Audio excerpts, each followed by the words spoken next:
আসসালামু আলাইকুম বন্ধুরা, সকলে কেমন আছেন? আশা করি সকলে ভালো এবং সুস্থ আছেন। সকলকে স্বাগতম জানাচ্ছি নতুন একটি ভিডিওতে এবং নতুন একটি সিরিজে। হয়তো আশেপাশের পরিবেশ দেখে বুঝতে পারতেছেন কোথায় আছি। এয়ারপোর্টে। এখন আজকে স্কিপল ইন্টারন্যাশনাল এয়ারপোর্টে।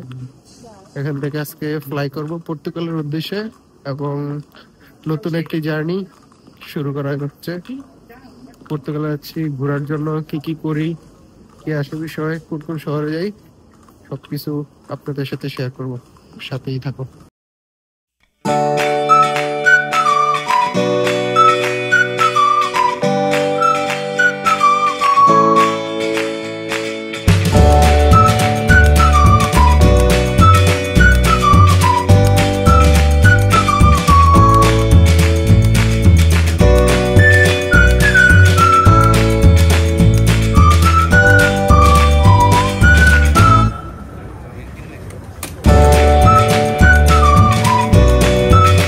ফাইনালি আমাদের বোর্ডিং গেটে পৌঁছে গেছি।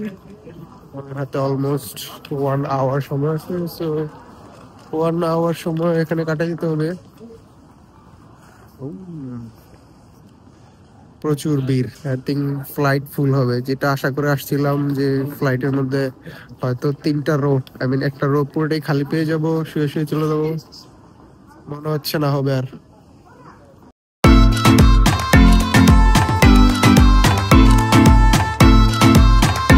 বোর্ডিং গেটে বসে বসে ভাবলাম একটা ইন্টারেস্টিং ফ্যাক্ট আপনাদের সাথে শেয়ার করি। যারা শাহরুখ খানের ফ্যান আছেন তাদের কাছে হয়তো বিষয়টা ভালো লাগতে পারে বা ইন্টারেস্টিং মনে হতে পারে।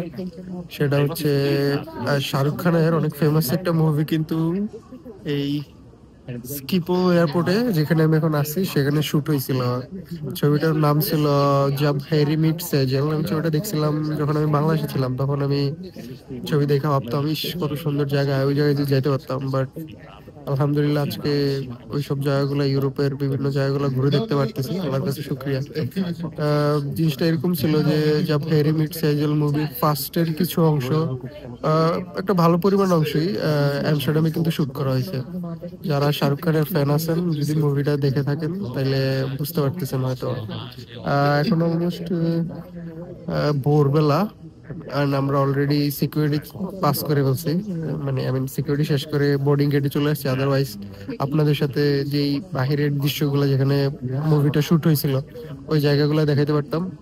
বাট যখন আবার ব্যাক আসবো, আশা করি এন্ড অফ দিস সিরিজ, এই পর্তুগাল সিরিজের লাস্ট ভিডিওতে ওই জায়গাগুলা তুলে রাখার জন্য, যাতে আপনাদের দেখাতে পারি। সো ফাইনালি আমাদের বিমান চলে এসেছে। ট্যাপ পিয়ার, পর্তুগালের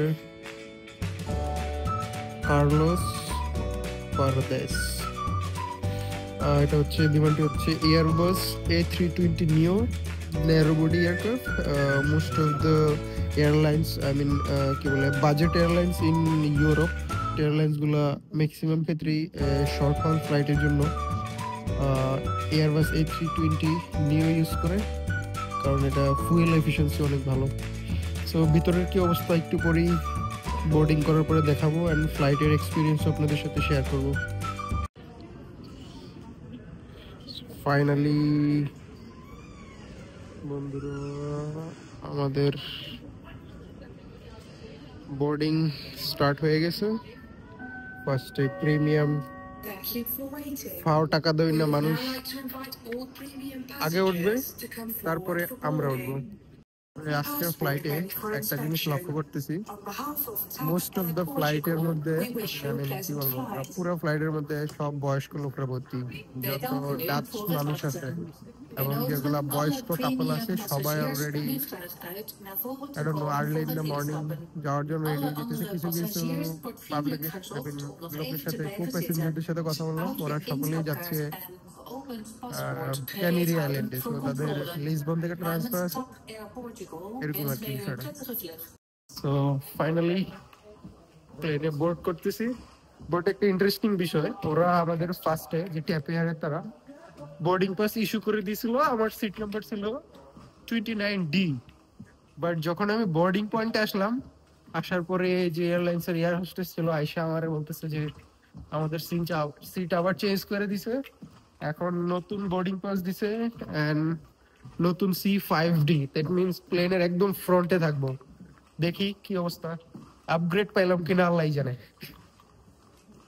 আশা করি ভালোই লাগবে। So, yeah, 5D, 5D is this one and P is this one. So 3x3 row, সিটের মধ্যে নেক পিলো আছে, খুবই ভালো একটা অবস্থা। বসে বাকিটা দেখাচ্ছি। সেটা খুবই আনফরচুনেট যে আমি উইন্ডো সিট পাই নাই, ভাবছিলাম আপগ্রেড দিব, বাট আপগ্রেডও দেয় নাই। খুবই বাজে একটা situation analyse. I mean business class আর ইকোনমি ক্লাসের শুরু। অন্যান্য এয়ারলাইন্স, ইয়েস, অন্যান্য যতগুলো এয়ারলাইন্স এখন পর্যন্ত ট্রাভেল করছে, রায়ানএয়ার, ভুয়েলিং, KLM, ওইগুলোর তুলনায় আমার এখন মনে হইতেছে জাস্ট, যদিও মাত্রই বোর্ডিং করলাম, but first experience, I mean কি বলে, হ্যাঁ, ফার্স্ট ওভারভিউ ভালোই মনে হইতেছে, খুবই নিট অ্যান্ড ক্লিন, সবকিছু প্রপার। এবং আই থিঙ্ক বিমানও একদম নিউ, মোস্ট প্রবাবলি 2-3 বছর সার্ভিসে আছে। সবশেষে বন্ধুরা সার্থকতা, প্লেন বোর্ডিং কমপ্লিট হওয়ার পরে দেখলাম প্লেনের অর্ধেকটাই অলমোস্ট ফাঁকা। সো নিজের জন্য ফুল একটা রো নিয়ে নিলাম, এখন শুয়ে শুয়ে 2 ঘন্টার জার্নি কমপ্লিট করবো।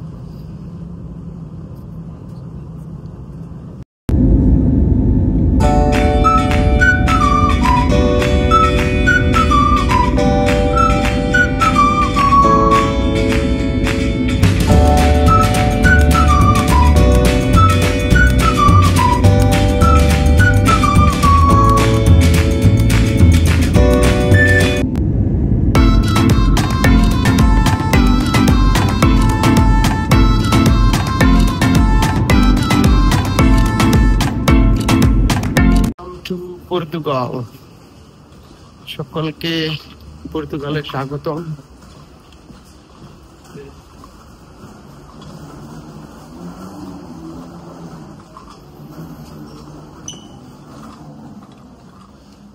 সকলকে হোম অফ এয়ারপোর্তুর শহর লিসবনে স্বাগতম। খুবই আনএক্সপেক্টেড একটা জিনিসের শিকার হইলাম। ইউরোপে সবসময় বলা হয় যে মানুষকে তারা তাদের একগোত্র বা কে কোথা থেকে বিলং করে ওটার উপর বেস্ট করে জাজ করা হয় না, বাট ট্যাপের এয়ারপোর্ট তো সকল কিছুই ঠিক ছিল, বাট আনফরচুনেটলি আমরা এশিয়ান দেখে আমাদের ভালোভাবে গ্রিটিংস করা হয় না। আর বিষয়টা এরকম ছিল যে যখনই ইউরোপিয়ানরা নামতেছিল বা পর্তুগালে নামতেছিল, হোয়াইট চামড়ার কেউ ছিল, তাদেরকে খুব সুন্দরভাবে গ্রিট করা হইতেছিল, বলা হইতেছিল যে ওয়েলকাম। যখন বোর্ডিং করতেছিলাম তখনও সেম সিচুয়েশন, যখন আনবোর্ডিং, আই মিন যখন ল্যান্ড করলাম, আমরা প্লেন থেকে বের হইতেছি, সুন্দর করে গ্রিটিংস করে যে ধন্যবাদ আমাদের সাথে করার জন্য, ব্লা ব্লা ব্লা ব্লা। বাট ওয়েন আমি এবং আমার ফ্রেন্ড আমরা এশিয়ানরাই সামনে গেলাম, তাদের মুখ একদমই কালো হয়ে গেল এবং আমাদেরকে খুবই বাজেভাবে, যখন মনে হইলো আমাদের উপর রাগ করে আছে, এরকম একটা বিহেভ করলো। সো ট্যাপের থেকে এরকম কিছু কখনোই আশা করি নাই। খুব তারা এটা খুব ভালো শুধরাই হলো। সবিশেষে এটাই বলবো যে ট্যাপের সাথে ওভারঅল ফ্লাইট এক্সপিরিয়েন্স ভালো ছিল। তাদের প্লেন গুলাও নতুন ছিল, প্লেনটাও নতুন ছিল, সবকিছু ঠিক ছিল, ল্যান্ডিং খুবই স্মুথ হয়েছিল। Thumbs up to the captain. But তাদের যে কেবিন ক্রু, তাদের ব্যবহারে স্পেশালি আমরা এশিয়ানরা খুবই স্যাড, তাদের থেকে কখনোই এটা আশা করছিলাম না। তো ঠিক আছে, এই ভিডিওতে এতটুকুই। নেক্সট ভিডিওতে দেখা হচ্ছে আবার পরে।